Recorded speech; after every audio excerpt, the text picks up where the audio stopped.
Je me souviens que quand j'avais 5 ans, j'étais très proche d'un membre de ma famille, mon oncle Sam. Il était toujours gentil avec moi, attentionné, présent à chaque anniversaire, à chaque fête, jusqu'à mes 10 ans. Après ça, quelque chose a changé. Subtilement au début, puis de façon de plus en plus évidente. Chaque fois que nous étions seuls, il devenait trop tactile et me faisait des compliments qui me mettaient mal à l'aise. Un soir, mes parents étaient sortis à un dîner et j'étais seule à la maison. Il devait être environ 20 heures. J'étais déjà couchée quand j'ai reçu un appel de mon oncle Sam. J'ai décroché en pensant qu'il avait quelque chose d'urgent à me dire. Mais il a recommencé à être étrange. Il m'a demandé ce que je portais et il respirait lourdement pendant toute la conversation. Je lui ai demandé s'il allait bien. Il m'a répondu qu'il était simplement triste que je ne passe plus autant de temps avec lui qu'avant. J'étais tellement naïve que je l'ai laissé me manipuler. Je me suis même sentie coupable de ne pas être assez gentille avec lui. Je me suis excusée. Il m'a dit qu'il aimerait venir me chercher à l'école le lendemain pour m'emmener manger une glace. Il m'a fait un bisou de bonne nuit au téléphone et je suis allée dormir en me disant que j'avais peut-être mal compris mon oncle. Le lendemain, à l'école, j'attendais devant le portail. Mon enseignante, mademoiselle Suzy, m'a vue debout sur le trottoir et m'a demandé pourquoi j'attendais là. Je lui ai répondu que mon oncle m'emmenait manger une glace. En me voyant seule, mademoiselle Suzy a décidé de rester avec moi jusqu'à son arrivée. 5 minutes plus tard, j'ai montré le van bleu que conduisait mon oncle et j'ai même demandé à mademoiselle Suzy si elle voulait qu'on la dépose, puisque sa maison se trouvait dans la même direction. Mais quand mon oncle a vu que je n'étais pas seule avec elle, il n'a clairement pas apprécié. Il ne l'a même pas saluée correctement lorsqu'elle est montée dans la voiture avec nous. Mademoiselle Suzy a senti la tension. Quand nous sommes arrivés près de chez elle, elle a menti à mon oncle en disant qu'elle devait parler d'un problème avec mes parents et que ce serait plus simple s'il la déposait directement à la maison. Le visage de mon oncle a changé de couleur dès qu'elle a mentionné mes parents. Il m'a dit qu'on irait manger une glace un autre jour et nous a déposés toutes les deux chez moi. Une fois à la maison, mademoiselle Suzy a emmené mes parents dans une autre pièce. Ils ont parlé longtemps, presque une demi-heure, puis elle est partie. Après son départ, mes parents m'ont fait asseoir et ont commencé à me poser toutes sortes de questions sur mon oncle Sam, comment il se comportait avec moi, qui avait proposé la sortie pour la glace, ce qu'il me disait quand nous étions seuls. Je voyais une tension sourde sur leur visage. Alors j'ai dit la vérité. Je leur ai expliqué qu'au début je trouvais son comportement étrange, mais qu'il m'avait assuré que c'était simplement son amour inconditionnel pour moi. J'ai vu des larmes dans les yeux de ma mère et de la rage dans ceux de mon père. Il a appelé mon oncle et l'a menacé de le détruire s'il s'approchait encore de moi. Quelques semaines plus tard, il a déménagé dans une autre ville pour se rapprocher de mes grands-parents. Quand j'ai eu 14 ans, je suis allée à une fête de famille organisée par l'une de mes tantes. Tous mes proches étaient invités. Je m'amusais avec mes cousins quand j'ai entendu ma mère demander à ma tante des nouvelles de mon oncle Sam. J'ai alors réalisé que, même si tout le monde était là, lui ne l'était pas. Ce qui m'a semblé encore plus étrange, c'est que ma tante a pris ma mère à part pour parler de lui, comme si prononcer son nom était interdit. Ma curiosité a grandi. À la fin de la soirée, on m'a envoyé dormir avec ma cousine Ruthie, qui avait 2 ans de plus que moi. On discutait tranquillement dans le lit, en parlant de garçons. Puis je lui ai demandé, au fait, comment va l'oncle Sam? Je ne l'ai pas vu à la fête. Le visage de Ruthie est devenu pâle, comme si elle avait vu un fantôme. Elle a hésité un instant avant de répondre. L'oncle Sam a été arrêté le mois dernier. J'ai crié, « Quoi? Pourquoi ?» Elle m'a expliqué qu'il s'était très mal comporté avec une fille de 12 ans. Les parents de la jeune fille avaient appelé la police et il avait été envoyé en prison. La fille suivait maintenant une thérapie à cause d'un traumatisme grave. Je n'arrivais pas à y croire. Qui aurait imaginé qu'il était capable de faire une chose pareille? Quelque chose s'est brisé en moi à ce moment-là. Toute mon innocence est morte ce soir-là. J'ai compris ce que mon oncle avait en tête pour moi. J'ai compris comment mon enseignante m'avait sauvée ce jour-là en avertissant mes parents. Si mademoiselle Suzy n'avait pas eu le courage d'intervenir, la malheureuse fille de 12 ans, ça aurait pu être moi. Cet incident s'est produit pendant des vacances d'hiver, au début des années 2000. Mon pote et moi venions tout juste de terminer notre séance à la salle de sport locale. Nous vivions dans une petite communauté au Canada et il n'y avait pas beaucoup d'endroits pour s'entraîner dans le coin. Après l'entraînement, en quittant la salle, mon ami qu'on appellera Jimmy pour l'histoire, m'a proposé d'aller faire un tour avec son pick-up sur les routes secondaires d'une montagne voisine. On faisait souvent ce genre de sortie improvisée, juste pour rouler et profiter du paysage enneigé. En route vers une zone connue pour ses pentes extrêmement raides, on passait un super moment, musique à fond, blagues débiles, ambiance légère. Mais plus on se rapprochait de notre destination, plus la neige devenait épaisse. Les routes s'enfonçaient dans la forêt, et les arbres se faisaient de plus en plus nombreux.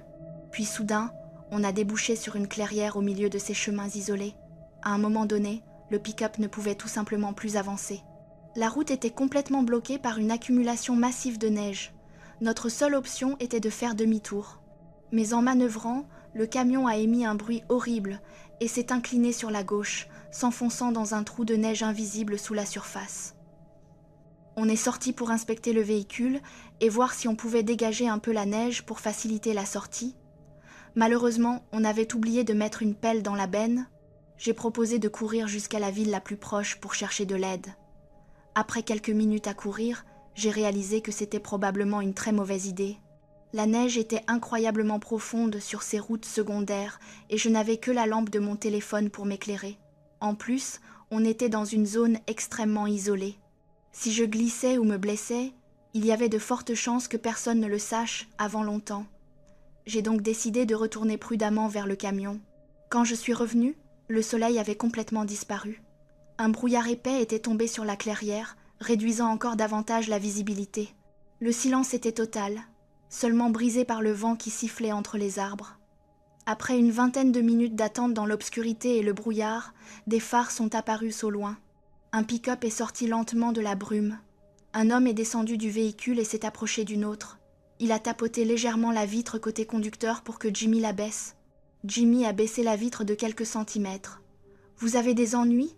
a-t-il demandé d'un ton calme. On lui a expliqué exactement ce qui s'était passé. L'homme a accepté de nous aider. On lui a aussi dit que c'était le seul véhicule qu'on avait vu depuis qu'on s'était engagé sur cette route. Il nous a expliqué qu'il vivait dans une petite cabane un peu plus haut sur la montagne et qu'il était simplement sorti faire un tour en camion ce soir-là. Puis il est retourné à son véhicule et en a sorti une tronçonneuse. Je me souviens très clairement du bruit du moteur quand il l'a démarré. Juste avant d'atteindre notre pick-up, il s'est écarté de la route et s'est dirigé vers un arbre en lisière de la forêt. Là, il a coupé quelques fines branches avec la tronçonneuse. Les morceaux sont tombés dans la neige avec un bruit sourd. Je suis sortie du camion et me suis approchée de lui pendant qu'il travaillait, en lui demandant poliment ce qu'il faisait. Il m'a expliqué qu'on pouvait placer ces petites branches sous les pneus pour améliorer l'adhérence sur la neige. Ensuite, il faudrait accélérer légèrement et reculer pour sortir du trou. On a suivi ses instructions. Après plusieurs tentatives, le moteur rugissant et les pneus patinant, on a réussi à remettre le camion sur une portion de route où la couche de neige était plus légère. On est descendu pour le remercier, mais il était déjà reparti, disparaissant dans le même brouillard épais d'où il était apparu, comme s'il n'avait jamais été là. Sur le moment, on a simplement eu l'impression d'avoir eu de la chance. Quelques semaines plus tard, je regardais les informations quand j'ai vu cet homme à la télévision. Le même homme. Il venait d'être arrêté pour le meurtre de 5 femmes qu'il avait prises en stop sur l'autoroute. Il les emmenait dans sa cabane en hauteur et leur faisait subir des tortures inimaginables avec la même tronçonneuse qu'il avait utilisée pour couper les branches sous nos pneus. Je me souviens avoir vu ce qui ressemblait à de la rouille sur la lame quand il travaillait près de nous. Aujourd'hui, je ne suis plus certain que ce soit de la rouille. Quand le journaliste lui a demandé pourquoi il avait fait ça, il s'est contenté de sourire, ses yeux ne clignaient même pas. Il fixait la caméra avec ce sourire figé, jusqu'à ce que le reportage passe à un autre sujet. Ça me glace encore le sang de penser que celui qui nous a sauvés ce soir-là a été l'enfer pour tant d'autres. Je m'appelle Aïcha et je voulais partager un souvenir qui me hante encore aujourd'hui. Cet incident s'est produit il y a 7 ans, quand j'avais 16 ans. Je viens d'une grande famille, 2 frères et 5 sœurs. Je partageais ma chambre avec l'une de mes sœurs, Ray.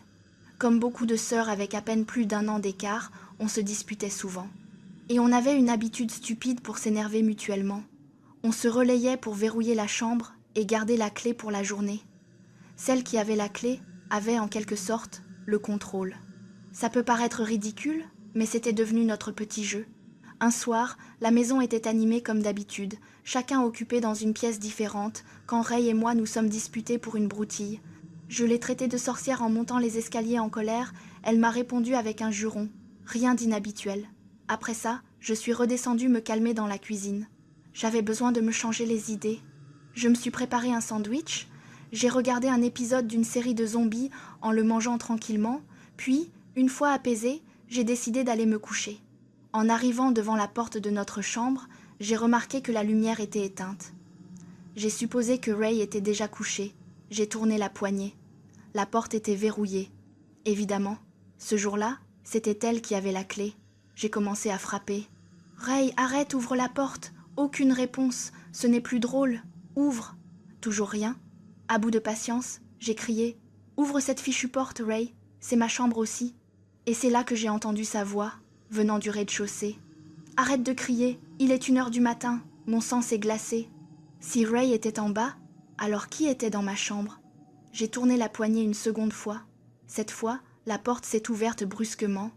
La pièce était plongée dans le noir complet et la fenêtre était grande ouverte.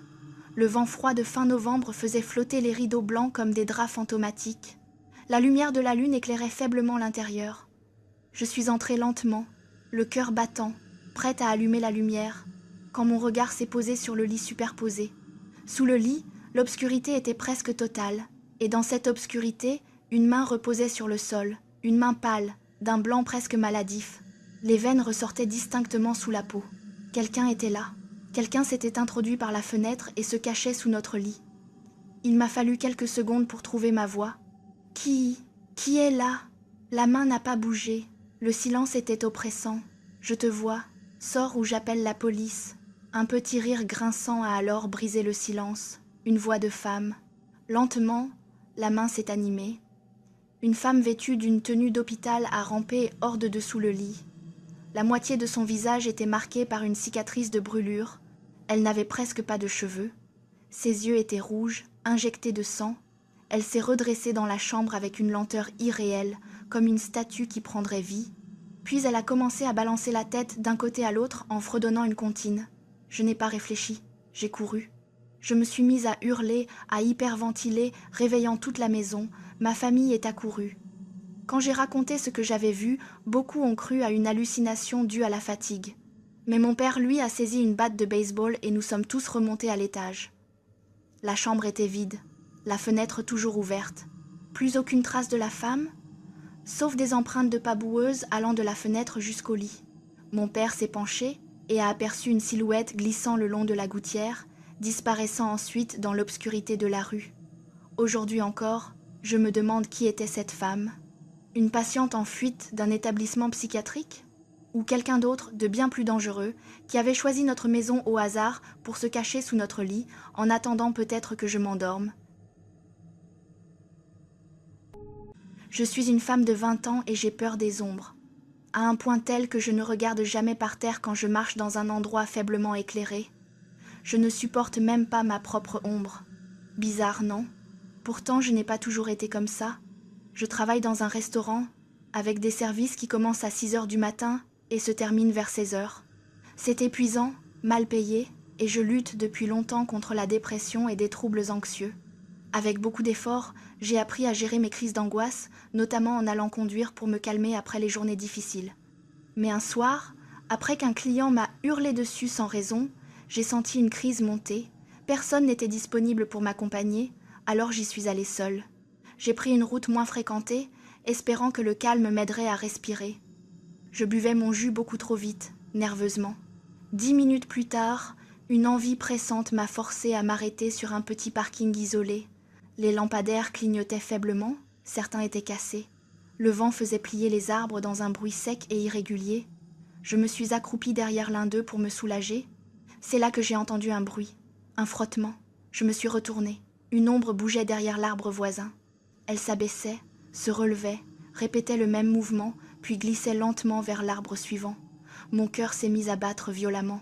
J'ai réalisé que ma voiture était un peu plus loin et que l'ombre se rapprochait. Je reculais lentement, incapable de détourner les yeux. Quand la lumière d'un lampadaire a enfin touché la silhouette, j'ai distingué sa forme, incroyablement maigre, presque squelettique, puis une tête est apparue derrière le tronc. Ce n'était pas un fantôme, c'était un vieil homme. Son crâne énorme et ridé ne portait que quelques mèches clairsemées. Ses yeux étaient grands ouverts, fixes, injectés d'une intensité malsaine. Son corps tressaillait par à-coups, comme s'il était secoué par des spasmes. Il ne portait pas de chemise. Ses doigts osseux étaient noirs de terre, comme s'il passait ses journées à creuser. Il me fixait, je le fixais. Aucun de nous ne clignait des yeux. Puis il a souri. Un sourire affreux, édenté, les quelques dents restantes jaunies et pourries. Le vent apportait jusqu'à moi son odeur rance, animale. Il sentait la chèvre, une odeur lourde, presque suffocante.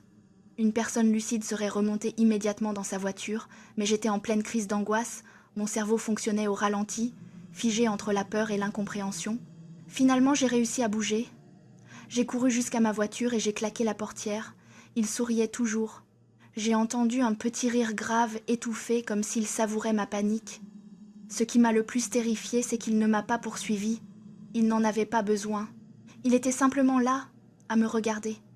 Et j'ai compris qu'il devait m'observer depuis le début, pendant que je faisais mes besoins, cachés dans l'ombre. Cette idée m'a glacé bien plus que sa présence.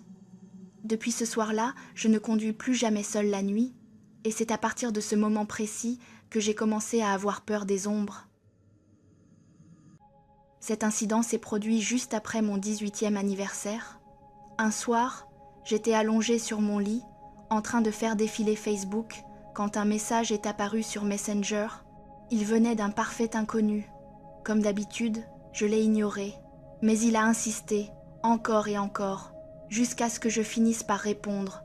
Il disait s'appeler Andy, avoir 24 ans et travailler comme photographe. Au début, la conversation semblait banale, puis il m'a écrit qu'il pouvait me voir. J'ai cru à une blague et je n'y ai pas prêté attention. Quelques minutes plus tard, il a commencé à décrire exactement où j'étais assise, ce que je portais et même les détails de ma chambre. Un frisson m'a traversée. Je venais tout juste d'emménager seule dans un studio. J'ai immédiatement bloqué son compte et vérifié toutes mes fenêtres et mes portes. Je n'ai presque pas dormi cette nuit-là. La semaine suivante, un nouveau message est arrivé. Andy utilisait un autre compte. J'allais le bloquer quand il m'a écrit que mon petit ami me trompait. J'ai été choquée. Je n'avais rien publié sur ma relation, je n'en avais parlé à personne. J'ai ignoré ses messages, jusqu'à ce que je découvre qu'il disait vrai. Mon copain me trompait avec une fille de son quartier. À partir de là, un doute s'est installé. Quand je lui ai demandé comment il savait, il m'a répondu qu'il avait des dons spéciaux, qu'il était un prophète et qu'il sentait les mauvaises personnes. Fragilisée par la rupture, j'ai commencé à lui parler malgré moi. Peu à peu, il m'a isolée, semant la méfiance envers mes amis et ma famille. Mes notes ont chuté, je sombrais lentement. Un jour, j'ai compris qu'il me détruisait. On s'est violemment disputé et je l'ai bloqué définitivement. Cette nuit-là, alors que j'étudiais dans ma chambre, j'ai eu l'impression d'être observée. Puis soudain, le courant s'est coupé. J'ai allumé la lampe torche de mon téléphone. Un flash a illuminé la pièce, comme un appareil photo. J'ai tourné la tête vers la fenêtre. Un homme était assis sur une branche d'arbre, tout près. Je distinguais seulement sa silhouette. Sous la lumière tremblante de mon téléphone, j'ai aperçu son visage. Un homme d'âge mûr, au sourire immense et figé. Il m'a fait signe de la main, puis il a continué à prendre des photos. Il ne semblait pas inquiet d'être vu. Au contraire, il paraissait savourer ma peur. J'ai crié et me suis enfermée dans la salle de bain avant d'appeler mes parents. Mon père m'a ordonné d'appeler la police. Les agents n'ont trouvé personne, mais le propriétaire a découvert que quelqu'un avait saboté le local électrique de l'immeuble pour provoquer la panne. Les messages ont repris, envoyés depuis des numéros inconnus. Il disait m'avoir vu près de l'université, être tombé amoureux, vouloir m'épouser. Ma santé mentale s'est effondrée. Je suis retournée vivre chez mes parents. Une plainte a été déposée, mais avec ses faux comptes et le peu d'indices, il n'a jamais été identifié. J'ai supprimé mes réseaux sociaux et changé de numéro. Je ne l'ai plus revu. Des années plus tard, pensant que tout était derrière moi, j'ai réactivé mon ancien compte Facebook. Une dizaine de messages sont apparus, tous envoyés par différents profils. Je les ai bloqués aussitôt, mais j'en ai lu quelques-uns. La plupart disaient qu'ils m'aimaient toujours. Le dernier, lui, m'a glacée. Les roses sont rouges, les violettes sont bleues. Si jamais tu te sens seule, je te regarde toujours. Ma famille possède une cabane perdue au cœur des montagnes, où nous aimons nous rendre chaque été. Elle est entourée d'une forêt si dense qu'on a l'impression de quitter complètement la réalité. Pour y accéder, il faut emprunter un long chemin de terre qui serpente entre plusieurs propriétés privées, séparées par des clôtures barbelées et 5 portails au total. Chaque portail est verrouillé et il faut descendre du véhicule pour les ouvrir un par un avant de les refermer derrière soi. Un été en particulier, ma fiancée et moi sommes montés à la cabane avec ma famille pour passer le week-end. Nous avons fait de la randonnée, pêché dans un étang à proximité, roulé en quad à la recherche d'animaux sauvages. C'était paisible, presque hors du temps.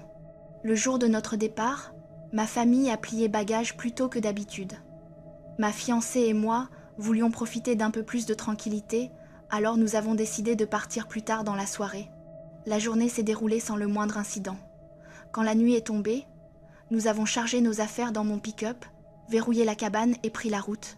Le soleil avait complètement disparu et une obscurité épaisse, presque oppressante, nous entourait, sans lampadaires ni maisons à proximité, seule la lune éclairait faiblement la forêt.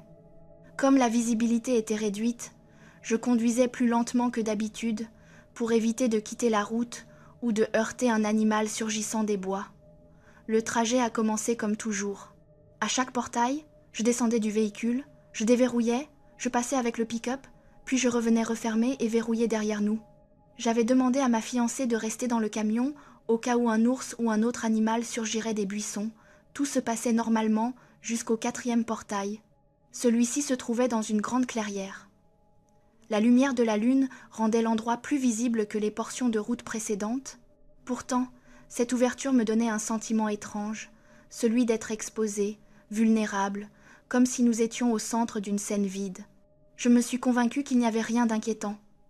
Je suis descendue, j'ai déverrouillé le portail et suis passée avec le pick-up.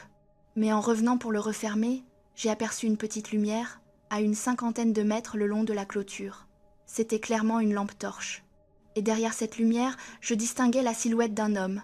Je me suis figée un instant. Il ne bougeait pas. La lumière restait immobile. Je me suis dit que c'était peut-être un autre propriétaire des environs. J'ai refermé le portail et commencé à le verrouiller quand j'ai entendu une voix. « Aidez-moi, aidez-moi !» Mon cœur a raté un battement, la voix venait de la direction de la lampe torche. Instinctivement, j'ai fait quelques pas vers la lumière. « Tout va bien ?» ai-je appelé. Soudain, la lampe torche s'est mise à bouger de façon désordonnée. La silhouette aussi. L'homme s'est mis à courir vers moi. Il sprintait à toute vitesse, comme dans cette scène du film Get Out. Il ne criait plus, il ne faisait aucun bruit, il courait simplement, droit sur moi. En s'approchant, j'ai distingué des vêtements sombres et un sac à dos. La panique m'a submergée. J'ai fait demi-tour, couru jusqu'au pick-up, sauté à l'intérieur et démarré brutalement. Ma fiancée m'a demandé ce qui se passait, mais sur le moment je lui ai menti. Je lui ai dit que quelque chose m'avait simplement surpris dans les bois. Elle a hoché la tête, un peu perplexe, et a regardé par la fenêtre. Nous avons roulé environ 400 mètres avant d'atteindre le dernier portail. J'ai mis le pick-up en position parking et hésité, regardant dans le rétroviseur en direction de la clairière.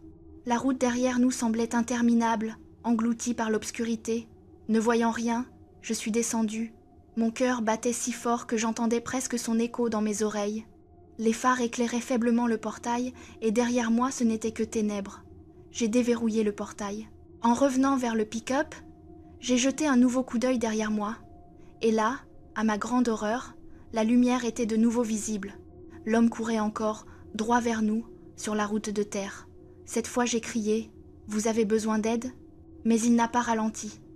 Il a continué à sprinter comme si rien d'autre n'existait que la distance qui nous séparait. Toutes les alarmes se sont déclenchées dans ma tête.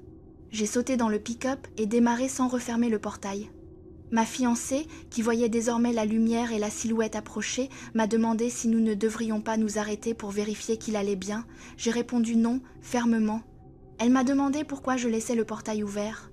Je n'ai pas eu d'autre choix que de lui dire la vérité. Je lui ai expliqué que c'était le même homme qui m'avait déjà fait peur quelques minutes plus tôt. Son visage est devenu livide. Elle a compris que cet homme ne demandait pas de l'aide. Il nous suivait.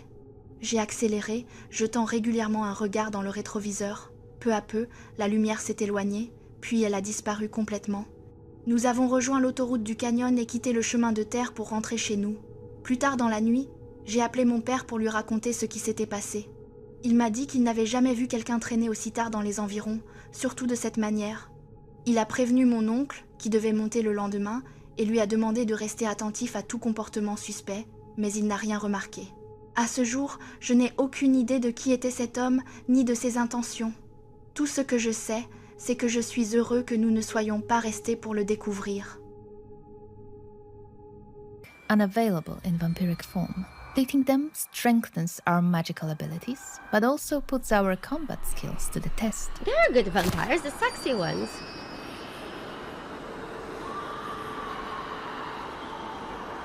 The spirits here are restless.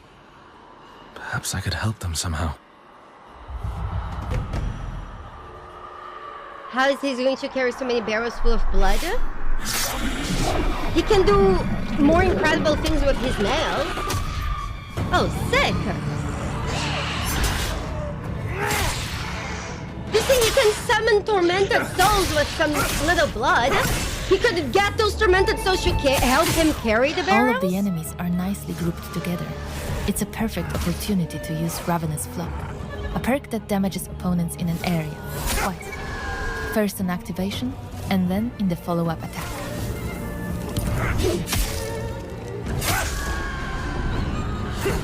The enemies look cool.